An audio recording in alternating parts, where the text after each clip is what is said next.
What's up guys, it's Z here, welcome back. I hope you're all enjoying Master Duel, and now that it's been a couple days and pretty much have a good idea about what decks people decided to use the most, I think it's time to take a look at the top 5 best, most represented decks of Master Duel. And I think the results are interesting because even though we are playing with the OCG ban list, it's not very much like the OCG format, so I'm thinking this proves that the ban list doesn't matter that too much. It's mainly the player mentality and what decks they decide to play that actually decides what the format looks like. So I think that this is a pretty cool thing to look at because us TCG players are still getting used to the OCG ban list, and I think it's a very fun experience, something completely different that we haven't seen for quite a while. So it's a good move for Konami to do that. So yep, without further ado, let's begin with the video. But before we begin, if you enjoyed, give it a thumbs up, subscribe to the channel so you don't miss our upcoming content. Now let's get to the list. Number 5, Zodiac Tri-Brigade. Now this deck is very interesting because the game did not start with the latest ban list. We know that exactly what's gonna happen in the upcoming ban lists because we already know what's gonna get hit in the OCG ban lists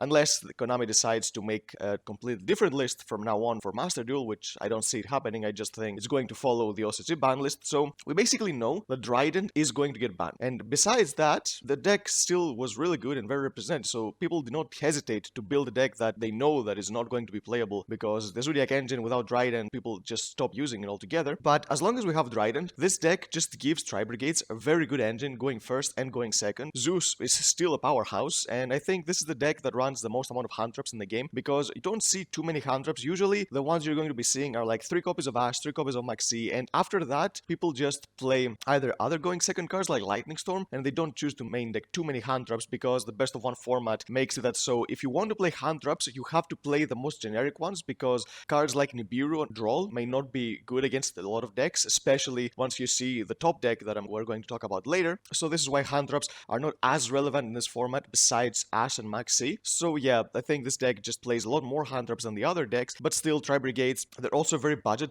engine for Master Duel because when you get into the game you realize that a lot of decks that are top tier, some are very fairly budget to build, and some other decks that are not very good, they're very expensive to build, so it's very obvious that people would choose to pick up Tri-Brigades because the only ultra rare is Shuraik, so this deck is very affordable. So yeah, I think that makes perfect sense that a lot of Tri-Brigade versions would hit to the top cut, especially in the OCG where we still have 3 tankies and the deck doesn't have received any hit whatsoever. Yep, very powerful altogether. Number 4, Tri-Brigade Littllusk, another Tri-Brigade version, and this one is superior just because of the Littllusk support that we got. All those cards that you can help summon with cards like Robin, very powerful monster, Europe Future Draco, summoning Seymour, going for Avian with your Tri-Brigades, very good. And again, 3 tanky makes it so Fractal is more consistent, so it can help you get access to your Cobalt Sparrow, which you can then special summon back from your grave with Warbler to get more searches. This deck, I think, just has what Zodiac Tri-Brigade has, but more, because it also has access to Zeus, so it's not like it's weaker going second. And yes, Dryden is good going first, but Robin is much better going first, and of course, having access to Seymour, getting you the first turn access to Avian for an extra negate, and then as long as Seymour sticks on the field, every single end phase, you're going to get a lot more advantage. So I think this deck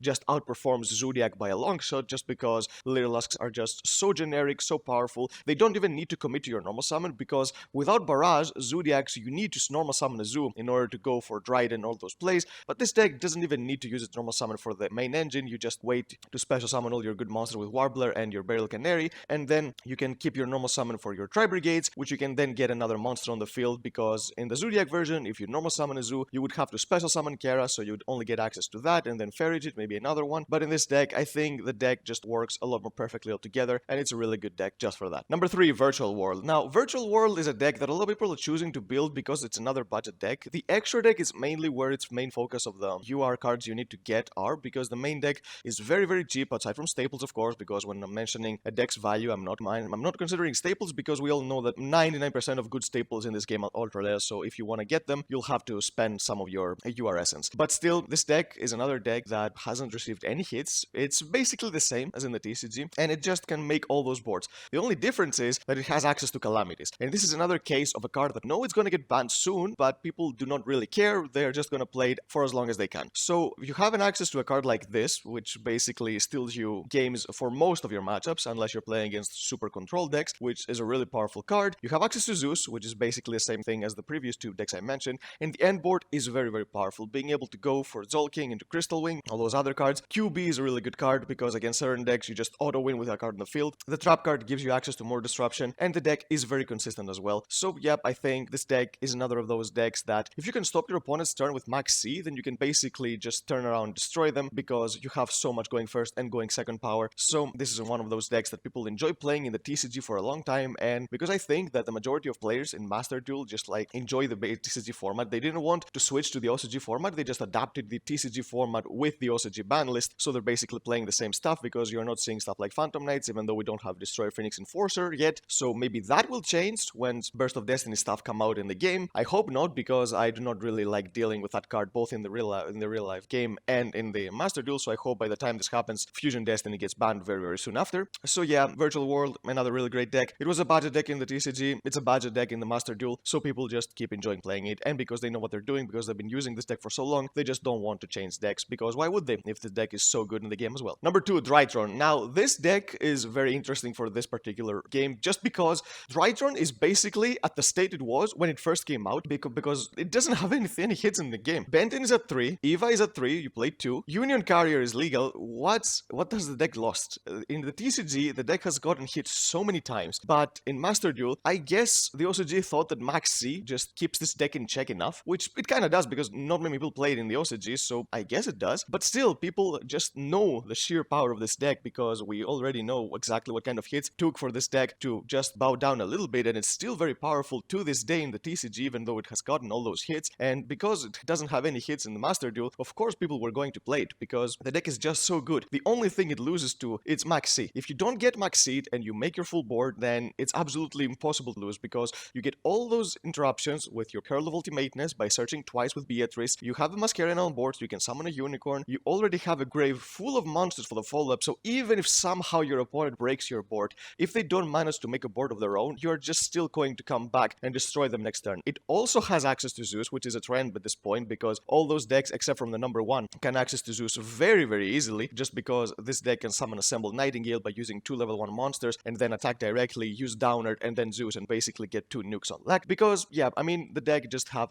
everything it needs. It just doesn't matter. This is one of those decks that it doesn't play a lot of hand traps because it has a hand trap of its own by searching your Herald of Orange Light. You just play 3 copies of Ashen, 3 copies of Maxi, which are basically the staples you have to play in almost every deck you play in Master Duel. So yeah, I think this deck just makes perfect sense that it would be a really good deck because it's something that players already know the sheer power of, and because that doesn't have any hits in Master Duel, obviously people were going to play it just because they didn't get much of a choice when it was coming to the TCG, because the limiting of Benton and the banning of the Union Carrier just happened too quickly in the TCG. It wasn't very powerful for too long, so of course people want to enjoy that full power of the deck once again, so it makes perfect sense, and this is the second most represented deck. But the number 1 most represented deck, I think, actually speaks for itself once you just see the deck list, and this is Eldritch. Now, if you play the game, it's very obvious that this is the most represented deck. You see it all the time, and there are a couple reasons for that. The first reason I think this is the case is because this is a best of 1 format, and this is a format where decks like this can thrive the most, because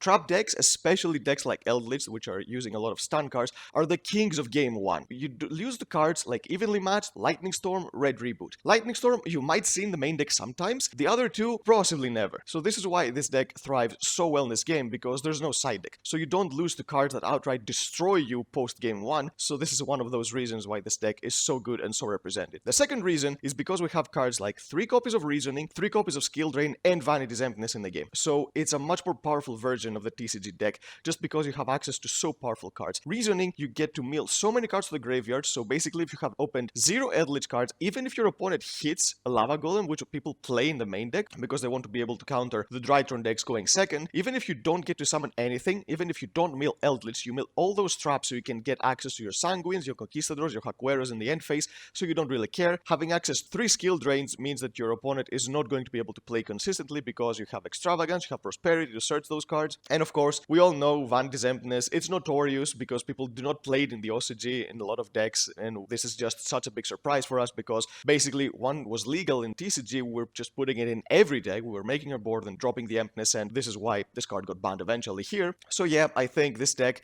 absolutely just one of the most dominating things you can build in a game, and it's very budget friendly because the extra deck doesn't matter too much. The only card that comes up quite often is more likely Pleiades because you can summon your trap cards, and the only ultra rare you have to build aside from staples, of course, is Eldritch. And even if we're talking about staple cards you play in this build, the ultra rares are the limited cards, Imperial Order and Vanity's Emptiness. Skill Drain is a super rare, Gozen Match is also super rare, Eldland and all the pots and Reasoning are also super rare, and Lava Golem is super rare. So it's not very expensive to build this deck, and even if you want to make the most viable extra deck still, you get access to Zeus, which is something that won't come up too often, but still you can do it if you get 2 level 10s on the field. But most likely you just need 3 copies of Pleiades, or maybe even 2 if you don't care that much, and then you basically set to duel, because this deck just doesn't rely on the extra deck at all. Even if you just put 15 random extra deck monsters, you just need them for prosperity and extravagance fodder. The main deck is what matters. And Eldland being a 2 doesn't matter whatsoever. Some people in the TCG don't even play Eldland at all. So this is why this deck is so powerful in Master Duel, and it's going to keep it like that because we know that it's not going to get hit anytime soon in the OCG ban lists, so it's going to stay like that unless Konami decides to make different ban lists for Master Duel depending on the best decks for the game. So yep, that's the video, guys. These are the 5 decks that are being played the most for the first week of Master Duel. Maybe things will change, but I highly doubt it, just because people have already spent their starting gems, which we did get a lot of in the beginning of the game. So it's not very easy to get gems right now unless you spend money on the game, which people are going to have eventually to do so, but for now I don't think they do, so they're just gonna stick with the decks they've already made unless we get some drastic changes in the game in the near time. So yep, that's the video, guys. If you enjoyed it, give it a thumbs up, subscribe to the channel so you don't miss our upcoming content, and we'll see you next time.